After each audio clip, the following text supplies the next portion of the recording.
Welcome to Stars, Stripes, and Stress. So round one is over, and first thing I want to hit, let's just get right into it. What was the most, we'll call it, entertaining thing you saw in round one? The thing that really stood out to you, whether it's a game, whether it's a goal, whether it's a person. What was it? Give me something. All right. If we're going entertaining, okay, Oh, no. it's got to be the Cape Verde shutout against Spain. They played a phenomenal game, but also the goalkeeper. I think his last name is Diaz. 40 years old, nicknamed Vozinha, which I think stands for Little Granny. Oh, so cute. But after that clean sheet, he gained 12.9 million followers, and he is now also following 2,000 women on Instagram. Oh, yeah. I saw it was at like 5 million during the broadcast or something. Like right after the game, it went from like 4,000 to 5 million or something like that. Yeah, within 24 hours, it hit 9 million, and now I think he's at 12.9. But oh man, that man put up a spectacular game first and foremost. Not take anything away, phenomenal game. But just some of the extracurriculars are also very entertaining. So I had to throw that out there. All right, so I was going to give you a lot of crap because the correct answer was Messi. Like the obvious answer to this question was Messi, and that's how you're supposed to start these things. If you've ever watched Stephen A. Smith, if you've ever watched ESPN, if you've ever watched anything on TV, you start with the Lakers, you start with the Knicks, you start with the Yankees, and you start with Messi. He got a hat trick. He got a hat trick. You know what? Do we want to do this here? Are we doing this right now? Yes, right now. He got a hat trick. He should have had one. That red card should have came before the second two goals. And honestly, okay, maybe it was a yellow, but all right, we've played soccer. We know whatever he did after he knocked that guy to the ground was very intentional. I do think these refs are letting people play really tough right now. And they're calling it both ways. It's a very good officiated first round or first week of soccer. But man, I don't know. That one was questionable. That one was questionable. Right? And that was the one. It sucks because it's messy. You don't want to take anything away, but at the same time, it did happen. They didn't.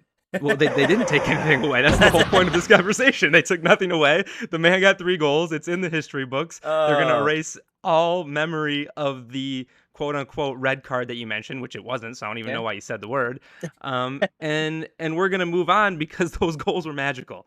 And like, in all honesty, like, take away that what you're saying, like, yes, that was, but we're not going to remember that. We're going to remember the 3 goals. And the goals were phenomenal.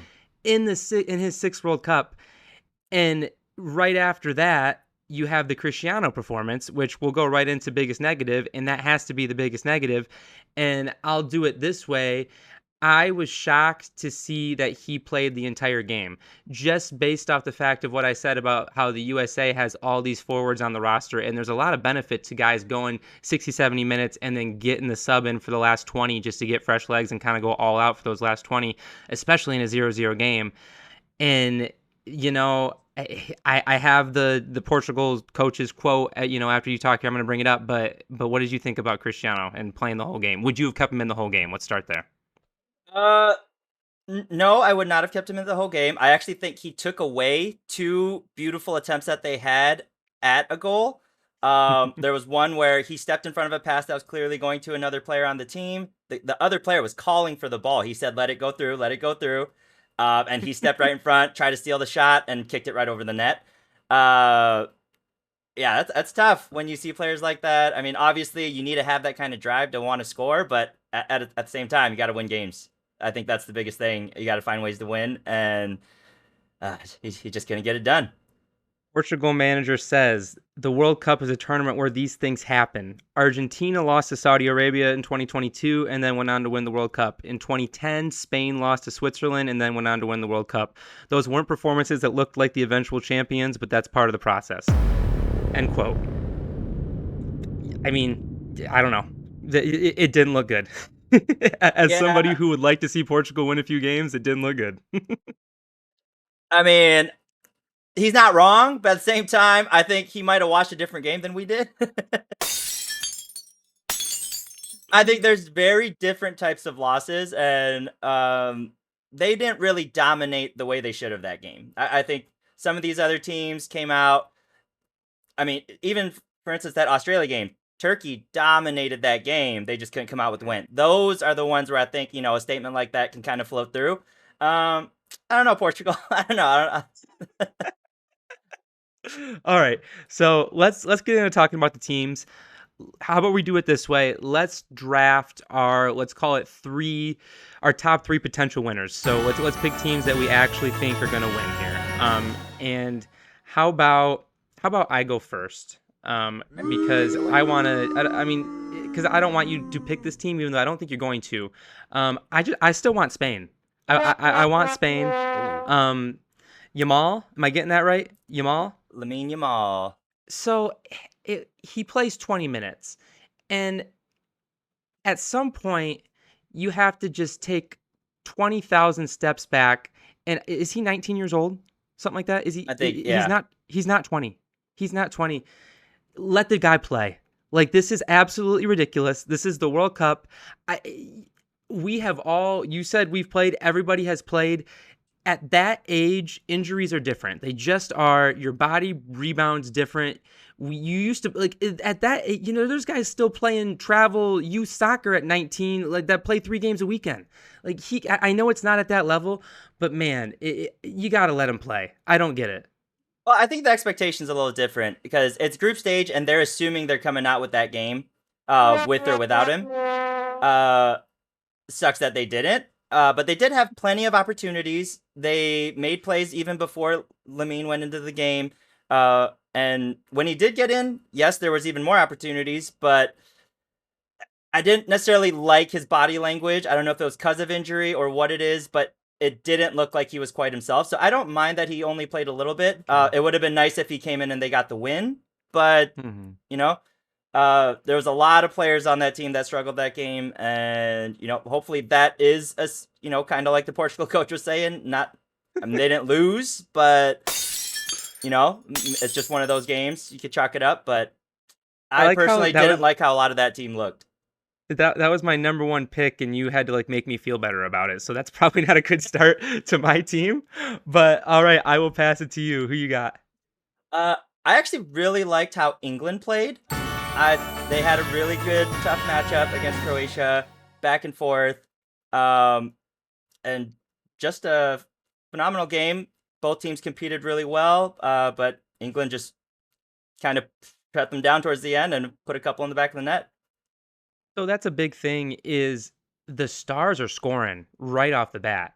I mean, in all these games, I think we're going to get to a few more where there's some stars that put some in the net. But I mean, Harry Kane, I know the penalty, but a lot of these aren't penalties. These are actual goals during live play. There's actually, I don't have the number in front of me. There wasn't a lot of penalties in these games, which is nice to see. We're getting actual live goals and not 1-0 off of PK games, which always sucks. Gosh, it's been exciting. It's been a really exciting first round. Yeah, and his second header was absolutely beautiful. It did suck that he got his second attempt at the PK.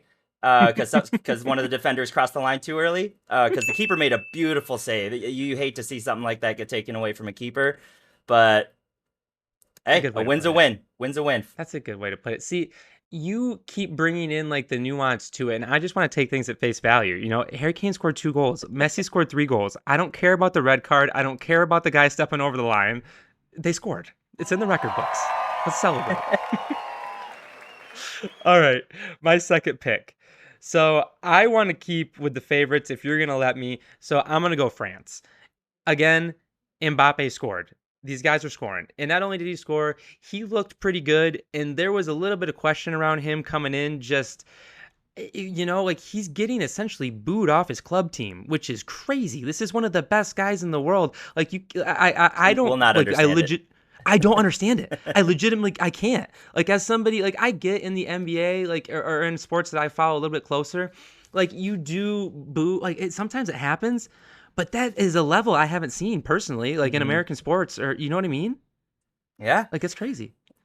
And I think that's a great pick. France, I would say playing against Senegal is probably one of the tougher first round matches. And they showed that, they are a dominant team and a force to be reckoned with. And it was a phenomenal game to watch. Yeah, I thought so too. All right, who you got?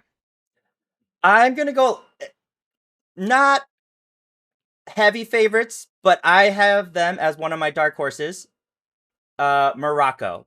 I think what they did against Brazil, um, the way they were able to possess the ball, the way they were able to transition and put some really good shots on goal, they look scary too. And Brazil, everyone knows they're always one of the powerhouses. So I don't care if they're, one of the favorites or not. They still have a good football club. And the fact that Morocco can come and do that early on, uh, hey, the sky's the limit for them.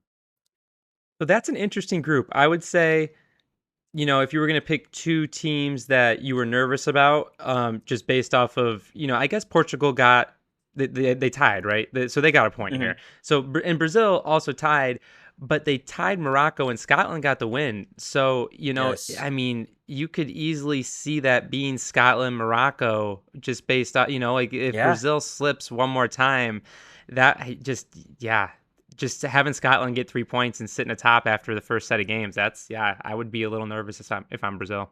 Yeah, and we'll talk about how some of these standings come to play, especially when we start talking about US, but it changes the whole dynamic of how each team looks at the next game and who their next opponents are. Uh, we'll see some very interesting soccer going forward. So, okay, now it's my last pick, and this is where it gets really hard because, you know, you made the joke before we started, like, are you going to pick USA? This is where you would want to pick them, but Argentina's still on the board, and you would be lying to yourself. Like, I would just be flat out lying to myself if I took the United States in this position. If we went one more round, I think I could make a case if you took another top team, but I know you and you just don't like to take the obvious teams ever. So I'm going to take Argentina here. I made the joke. You got to take Messi. And they have a full team, and that's the whole point of taking Argentina here, and that's why they won 4 years ago, is because they have a lot more than just Messi. They've always had a lot more. This is a football, soccer, whatever you want to call it, country. Like, it has always been, ever since the cocaine scoring man himself, whatever his name is, it's off the tip of my tongue. I can't think of it. He just passed away. HBO just did the whole documentary. He's got the hand of God goal. I can't think of his name. It's on the tip of my tongue. Maradona. Maradona, thank you. Ever since Diego, it's a soccer country. So give me Argentina just based off of clout. You know what I mean? Hey, and they look good. Like I said, Messi might have to have a red card, but we'll let the record show as it is. I'm gonna almost let you take USA as your fourth pick because I'm gonna do a little just whoever comes out of this group. I don't know, but I like this group. Netherlands and Japan. That game might have Yeah. been top two, top three most entertaining games to watch in this first week, and not like it was very high scoring or anything, but a lot of activity, a lot of creativity from both teams, a lot of aggressive plays, and they just looked like they were going at each other's throats, which is not always what you see, especially this early on in group stage. Some teams take a very cautious approach, go for the draw, whatever. But no, these guys, whether they had the lead or not, people were going for the net, and it looked awesome. So whoever comes out of this group, I'm excited to see what they're able to do going forward. Did Sweden win 5-1? Am I reading that right? Yes, they I did. totally missed that game. So you're saying, I mean, that's a goal differential of +4 right off the bat. And Japan and Netherlands coming in, probably, was this the highest rated group coming in, probably?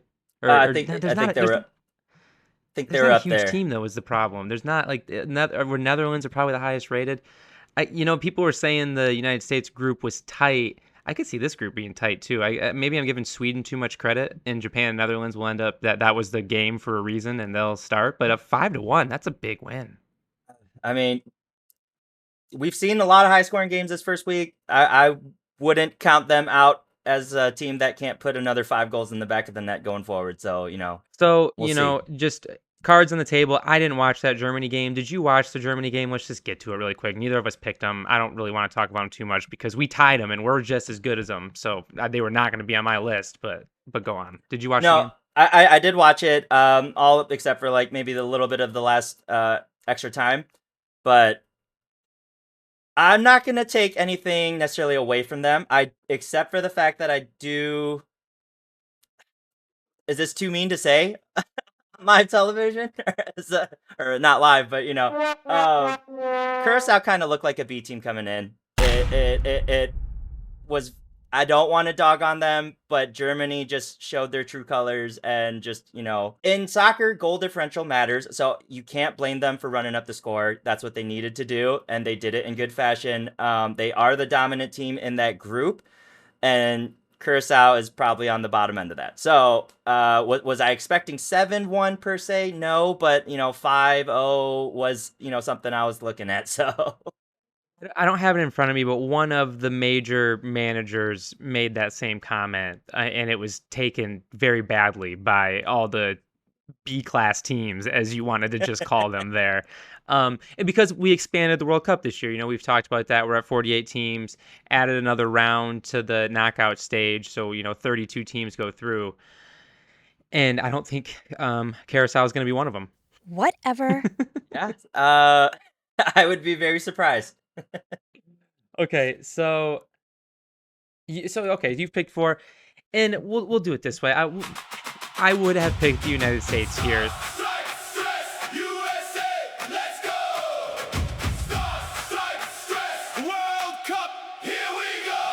So essentially, we have them about 8th, and maybe Germany's in front of them still. And you're just letting Korea slip. And I know you don't want to talk about them because you don't want to jinx it, but they didn't look bad. They look pretty good. Yeah, let's just leave it where it is. Oh my I actually have a good 20-minute segment on them because there's some crazy drama going on with Korea already too, with media and the team and just a lot of stuff going on. But you know what? The funny part is nobody knows about that in America too. So that would actually be news to all of us here, because that's all that stuff's hidden in places that don't end up on anybody's algorithm but you. And so this would all actually be stuff that people would be learning for the first time. So, maybe it's worth it. But let's get to the United States versus Australia.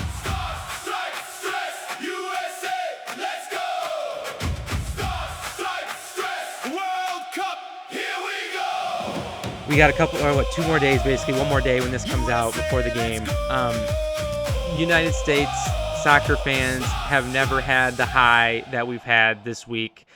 It isn't quite how the Knicks celebrated their championship before they won, but it's whatever level is below that. We are celebrating that we are a actual respectable team in this tournament for probably the first time in a long time. We are. I don't have the Vegas numbers in front of me, but even though Australia won that first game, we're going to be a heavy favorite going into this next game. You have fans flat out expecting a win, and I don't know if a 1-0 sneak by is going to do it. I mean, it's going to keep fans a little bit into it, but if the U.S. comes out and does it again, 3-0, 3-1, even a 2-0 just dominant performance, the hype's going to be through the roof. Like if you thought this week was something, next week's going to be something different. Like and if we clinch it before next week, I mean, it's going to be a party all week. And so I say all that, I do want to get back into the game a little bit. I know you watched Australia, and we talked about it a little bit on our last podcast. And if you want to listen to any of our game recaps, when I do get together and do recaps of the games, we go through the plays, we go through all the major talking points that happened of that game.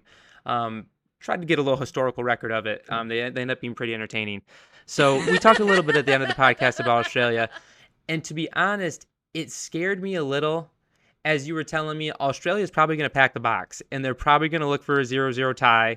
They're probably going to look for that counter that maybe gets them one in a 1-0 game where United States gets 70% of the possession, and and Australia still sneaks out the win. That's probably going to be the game plan.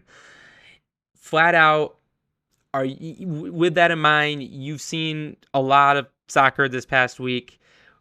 Expectations for the United States. What are you feeling right now going into this Australia game? I'm feeling very confident still. I am not trying to press on the gas too much and get overexcited about this. I'm trying to just kind of keep a level head and really see how they approach this game. I want to make sure that they keep that verticality that they kept in that last game where they're looking for a lot of these through balls. You see a lot of the European teams, a lot of the more aggressive, creative teams find these little slotted balls to players like Balagoon and, people who are cutting through the middle and getting good attempts. And we need to actually do that to put pressure on that team to drop in more so they can't have as many of those transition attacks. Because, like we said, that's how they scored their goals against Turkey. They only needed a couple opportunities, and they're quicker than they look. They're kind of no, I mean they look like little rugby guys. Like they're pretty buff up in the front line, and they just kind of manhandle you as they're going to get doing these transition plays. And they get a nice little bump, get a nice little open look, and they try to finish. And we really got to lock in and keep them on their toes so they don't have that kind of confidence to just, explode away, because we will, flip it back over on them and keep that verticality and try to get another shot back on goal. I really like when your sports team represents the country or the area or the city that you're from.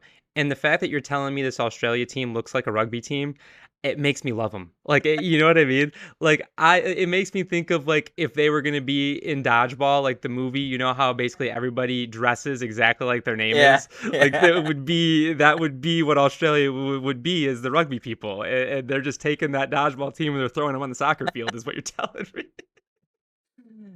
And it's working. But It's working. Don't it's change for working. us. All right. And it's funny I just did that to Australia too, because I think most of the United States media pre-World Cup, like for some reason Australia was the punching bag. And I don't know if it's because they were another English-speaking country and they ended up in our group, but there's been a lot of back and forth between the national media of the Oh, United States and Australia. I did not know that. Yeah, so the US team has to defend us in this game because Mm. there has been enough talk where if you lose, Australia's gonna be all over it. They're gonna, yeah.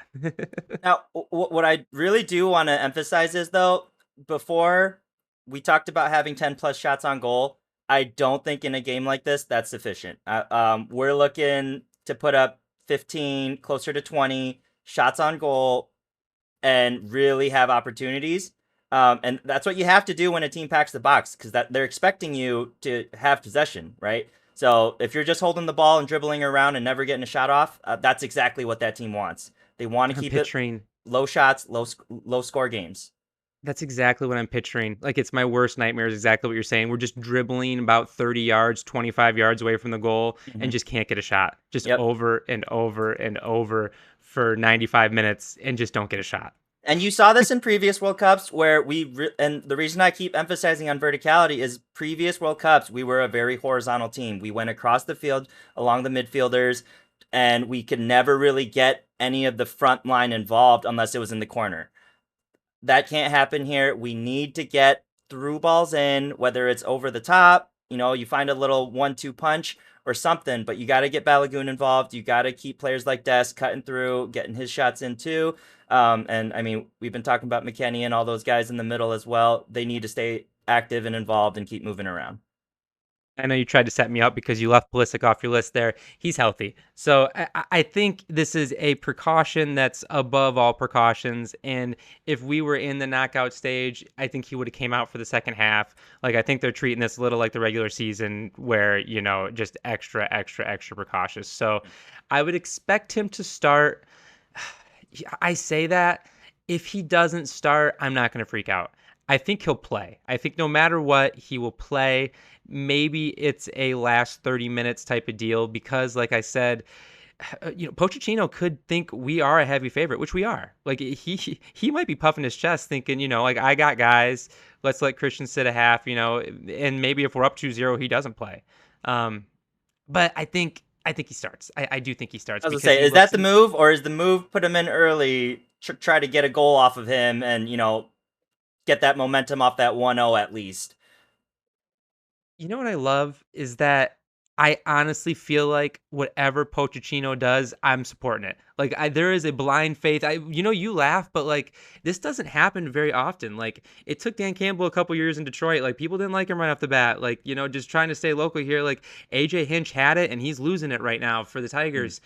You got guys across the league that like you just flat out trust. Like whatever Steve Kerr does, pretty much you trust, or whatever some of these top guys do, you just kind of trust. I'm trusting Pochettino right now. Like he's shown this is something we've never seen. I'm in. Yeah, Mauricio, I'm in. Your I have name's no awesome. reason to not believe him right now. So, hey, I'm on board. Let's do it. All right, everybody. Thank you for listening. Friday afternoon, 3 p.m. Eastern. Gosh, that's noon for you, isn't it? You gotta skip work, my friend. Yeah. No, dude, put it up right there. Actually, I'm working from home at that point. All right, thanks for listening, everybody. All right. Adios.